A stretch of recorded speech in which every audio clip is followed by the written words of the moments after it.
All right, folks, at ABQ PetCare Hospital, they know that your pets are part of your family. And it is very important to have a veterinary health care options of the same quality that you would expect for any other family member. So joining us today to talk about this is ABQ PetCare Dr. Megan Torres, along with Lou, who's kind of hanging out down here. Lou, come here. You want to come up, Bubba?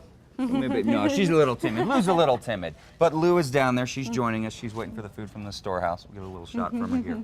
So let's talk a little bit about heartworm prevention. April is Heartworm Prevention Month. So tell us, first of all, what heartworm is. Yeah, so like you said, heartworm's completely preventable and it affects both dogs and cats. What it is a mosquito comes along, bites a dog that's infected with the disease, comes along and bites another dog, thus transmitting the disease. Those worms travel up your bloodstream, eventually go into your heart.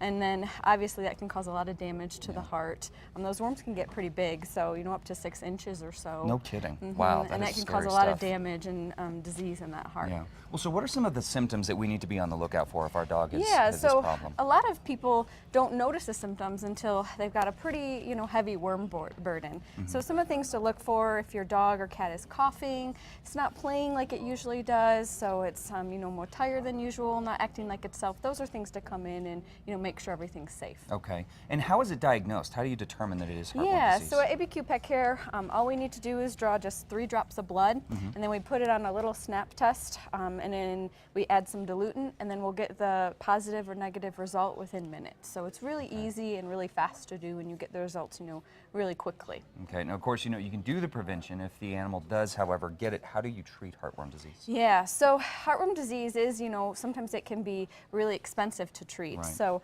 it costs thousands of dollars, and it also can be risky. So sometimes the treatment itself can be, harmful to the dog. So what they'd have to do is have several injections into their muscle.